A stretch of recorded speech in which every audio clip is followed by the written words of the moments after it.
এবার যুক্তরাষ্ট্রের টার্গেট লিস্টে সবার উপরে রয়েছে ইরানের পরমাণু কেন্দ্র এবং গোপন সামরিক ঘাঁটি। ইরানকে মানচিত্র থেকে মুছে ফেলার ভয়ঙ্কর নীল নকশা চূড়ান্ত করে ফেলেছে ট্রাম্প প্রশাসন। শুধু স্থাপনা নয়, খোদ ইরানের শীর্ষ নেতাদের নামও রয়েছে এই হিট লিস্টে, যা দেখে সারা বিশ্বের ঘুম হারাম। ওয়াশিংটন ভাবছে তারা ইরানকে সাইজ করবে, কিন্তু তেহরান যে আগে থেকেই পাশার দান উল্টে দিতে প্রস্তুত তা হয়তো ট্রাম্পের মাথাতেই আসেনি। যুদ্ধের এই ভয়ঙ্কর খেলায় কে কাকে কিস্তিমাত করবে তা নিয়েই এখন চলছে টান টান উত্তেজনা। হোয়াইট হাউসের অন্দরমহলে এখন আর কোনো শান্তি আলোচনার ফাইল নেই, বরং সেখানে শোভা পাচ্ছে ইরানের ধ্বংসযজ্ঞের এক ভয়ঙ্কর ব্লুপ্রিন্ট। নিউ ইয়র্ক টাইমস তাদের সাম্প্রতিক প্রতিবেদনে এমন এক চাঞ্চল্যকর তথ্য ফাঁস করেছে যা শুনে রীতিমতো ভিমরি খাচ্ছে বিশ্ববাসী। ট্রাম্প প্রশাসনের টেবিলে এখন যে ফাইলটি রয়েছে তাকে সামরিক বিশ্লেষকরা নাম দিয়েছেন ইরানের ডেথ ওয়ারেন্ট।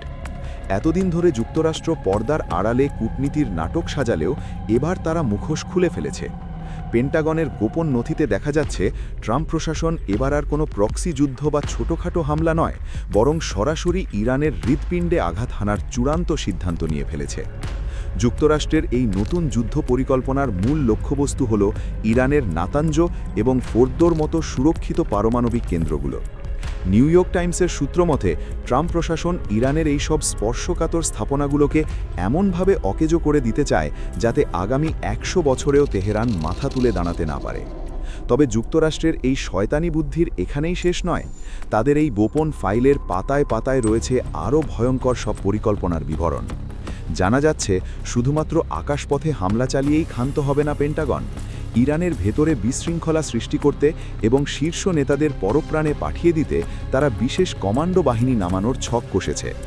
যুক্তরাষ্ট্রের স্পেশাল ফোর্সের এই গোপন অভিযানের কথা শুনে খোদ মার্কিন সামরিক কর্মকর্তাদের কপালেই চিন্তার ভাঁজ পড়ে গেছে। তারা স্বীকার করতে বাধ্য হয়েছেন যে ট্রাম্পের এই পরিকল্পনা আগের যে কোনো সময়ের চেয়ে অনেক বেশি ঝুঁকিপূর্ণ এবং ভয়ঙ্কর। যুক্তরাষ্ট্রের এমন মারমুখী মনোভাব দেখে মনে হচ্ছে তারা ইরানের ভয়ে এতটাই ততস্থ যে এখন যে কোনো মূল্যে তেহরানকে স্তব্ধ করে দিতে চাইছে। পেন্টাগনের কর্তারা খুব ভালো করেই জানেন যে ইরানের মতো শক্তিশালী প্রতিপক্ষকে ঘাটানো মানে হলো জেনে শুনে আগুনের গোলায় হাত দেওয়া। কিন্তু ক্ষমতার মোহে অন্ধ হয়ে ট্রাম্প প্রশাসন এখন হিতাহিত জ্ঞান হারিয়ে ফেলেছে। তারা ইরানের অভ্যন্তরীণ ছোটোখাটো বিক্ষোভ বা আন্দোলনকে মানবাধিকার ইস্যু হিসেবে আন্তর্জাতিক মিডিয়ার সামনে তুলে ধরে সেটাকেই যুদ্ধের অজুহাত হিসেবে ব্যবহার করতে চাইছে। নিজেদের অপকর্ম ঢাকতে যুক্তরাষ্ট্র যে কতটা নিচে নামতে পারে তার প্রমাণ এই সাজানো নাটক। তারা ভাবছে খুব শেয়ানা চাল চেলে তারা বিশ্ববাসীকে বোকা বানাবে, কিন্তু তাদের এই পাকা ধানে মই দিতে ইরান যে আগে থেকেই প্রস্তুত তা ওয়াশিংটনের মাথামোটা নীতি নির্ধারকরা ঘুণাক্ষরেও টের পাচ্ছে না। যুক্তরাষ্ট্রের এই যুদ্ধ পরিকল্পনার সবথেকে কুটিল এবং চতুর অংশটি হল তুরস্ককে ব্যবহার করার ফাঁদ। আন্তর্জাতিক সামরিক বিশ্লেষকরা এই কৌশলকে আখ্যায়িত করছেন একবিংশ শতাব্দীর সবথেকে বড় মীর জাফরি চক্রান্ত হিসেবে। যুক্তরাষ্ট্র খুব ভালো করেই জানে যে তারা যদি কাতার বা সৌদি আরবের ঘাঁটি ব্যবহার করে ইরানে হামলা চালায় তবে ইরান পাল্টা আঘাত করতে 1 সেকেন্ডও দেরি করবে না। কারণ কাতার বা সৌদি আরব ন্যাটোর সদস্য নয় এবং সেখানে হামলা করলে ইউরোপের দেশগুলো সহজে যুদ্ধে জড়াবে না। এই সমীকরণটি খুব ভালো করেই জানে পেন্টাগনের ধুরন্ধর জেনারেলরা। আর ঠিক এই কারণেই যুক্তরাষ্ট্র এবার এক নতুন দাবার চাল চেলেছে। তারা ইরানের বিরুদ্ধে হামলা চালানোর জন্য তুরস্কের ইনজিরলিক এয়ারবেস বা ইনসিরলিক এয়ারবেস ব্যবহার করার জন্য আপ্রাণ চেষ্টা চালাচ্ছে। তুরস্ক হল ন্যাটোর সদস্য দেশ, আর এখানেই লুকিয়ে আছে যুক্তরাষ্ট্রের আসল কারসাজি। যদি তুরস্কের মাটি ব্যবহার করে যুক্তরাষ্ট্র ইরানে হামলা চালায় এবং এর জবাবে ইরান রাগের মাথায় তুরস্কে পাল্টা মিসাইল ছোড়ে, তবেই ট্রাম্পের পাতায় ফাঁদে দেবে তেহরান। ন্যাটোর সংবিধানের আর্টিকেল 5 বা আর্টিকেল 5 অনুযায়ী কোনো সদস্য দেশের উপর হামলা হলে সেটাকে সমস্ত ন্যাটোর উপর হামলা হিসেবে গণ্য করা হয়। অর্থাৎ ইরান যদি আত্মরক্ষার খাতিলেও তুরস্কে হামলা করে তবে অটোমেটিক্যালি যুক্তরাষ্ট্র, ফ্রান্স, জার্মানি সহ পুরো ইউরোপ ইরানের বিরুদ্ধে যুদ্ধে নামতে বাধ্য হবে। যুক্তরাষ্ট্র মূলত তুরস্কে কাঁধে বন্দুক রেখে পুরো ইউরোপকে ইরানের বিরুদ্ধে লেলিয়ে দেওয়ার এই জঘন্য ছক কষেছে। তুরস্ক যদি এই প্রস্তাবে রাজি হয় তবে মুসলিম বিশ্বের ইতিহাসে তারা এক নতুন মীর জাফর হিসেবে পরিচিত হবে। পেন্টাগন ভাবছে তাদের এই দাবার চাল হয়তো ইরান ধরতে পারবে না, কিন্তু ইরান যে যুক্তরাষ্ট্রের এই শয়তানি বুদ্ধি অনেক আগেই আঁচ করতে পেরেছে তা তাদের সাম্প্রতিক সামরিক মহড়া দেখলেই বোঝা যায়। যুক্তরাষ্ট্র তুরস্ককে ব্যবহার করে নিজেদের ঝুঁকি কমাতে চাইছে এবং যুদ্ধের পুরো খরচ ও দায়ভার ইউরোপের ঘাড়ে চাপিয়ে দিতে চাইছে। ট্রাম্প প্রশাসনের এই ধূর্তামি দেখে মনে হচ্ছে তারা নিজেরা নিরাপদে থেকে অন্যদের বলির পাঠা বানাতে ওস্তাদ। তবে তুরস্ক শেষ পর্যন্ত যুক্তরাষ্ট্রের এই মরণ ফাঁদে পা দেবে কিনা তা নিয়ে যথেষ্ট সন্দেহ রয়েছে, কারণ আঙ্কারা খুব ভালো করেই জানে যে প্রতিবেশী ইরানের সাথে যুদ্ধ জড়ালে তাদের নিজেদের অর্থনীতিও ধসে পড়বে। কিন্তু যুক্তরাষ্ট্র নাছোড়বান্ধা, তারা যে কোনো মূল্যে তুরস্ককে এই আগুনের খেলায় নামাতে চাইছে। শত্রুকে চারপাশ থেকে ঘিরে ফেলার যে সনাতন পদ্ধতি যুক্তরাষ্ট্র ব্যবহার করে, এবারও তার ব্যতিক্রম হয়নি। আনাদোলু এজেন্সি এবং বিভিন্ন আন্তর্জাতিক মিডিয়ার রিপোর্ট অনুযায়ী যুক্তরাষ্ট্র মধ্যপ্রাচ্যের জলসীমায় এক অভেদ্য লোহার বেষ্টনী গড়ে তোলার চেষ্টা করছে। মুখে তারা যতই শান্তির বুলি আওড়াক না কেন, বাস্তবে তারা সাগরে বারুদের পাহাড় জমিয়ে ফেলেছে। লোহিত সাগর থেকে শুরু করে পারস্য উপসাগর পর্যন্ত যুক্তরাষ্ট্রের যুদ্ধ জাহাজগুলোর আনাগোনা দেখে মনে হচ্ছে তারা কোনো বড়সড় অঘটনের প্রস্তুতি নিচ্ছে। বিশেষ করে ইসরায়েলের ইলাট বন্দরে বা ইলেট পোর্টে যুক্তরাষ্ট্রের অত্যাধুনিক মিসাইল ডেস্ট্রয়ার বা এমইডি-এর উপস্থিতি পরিস্থিতির ভয়াবহতা কয়েক গুণ বাড়িয়ে দিয়েছে। এই ডেস্ট্রয়ারগুলো সাধারণ কোনো জাহাজ নয়, বরং এগুলো এক একটি ভাসমান দুর্গ, যা থেকে মুহূর্তের মধ্যে শত শত টমাহক ক্রুজ মিসাইল নিক্ষেপ করা সম্ভব। যুক্তরাষ্ট্রের এই রণসজ্জা দেখে মনে হচ্ছে পেন্টাগনের কর্তাদের রাতের ঘুম হারাম হয়ে গেছে। তারা হয়তো ভেবেছিল দু একটা যুদ্ধজাহাজ পাঠালেই ইরান ভয় পেয়ে লেজ গুটিয়ে পালাবে, কিন্তু বাস্তব চিত্র সম্পূর্ণ ভিন্ন। যুক্তরাষ্ট্রের এই সাজ রব দেখে ইরান বিন্দুমাত্র বিচলিত নয়, বরং তারা এই পুরো বিষয়টিকে তুড়ি মেরে উড়িয়ে দিচ্ছে। পেন্টাগন যখন সাগরে জাহাজ বাড়াতে ব্যস্ত, তখন ইরান তাদের মাটির নিচে তৈরি করা বিশাল মিসাইল সিটিগুলোর ভিডিও প্রকাশ করে যুক্তরাষ্ট্রকে পাল্টা হুঁশিয়ারি দিচ্ছে। যুক্তরাষ্ট্রের বিলিয়ন ডলারের এই যুদ্ধ জাহাজগুলো যে ইরানের হাইপারসনিক মিসাইল ফাত্তাহের সামনে ভাসমান কফিনে পরিণত হতে পারে, সেই ভয় এখন তাড়া করছে মার্কিন নাবিকদের।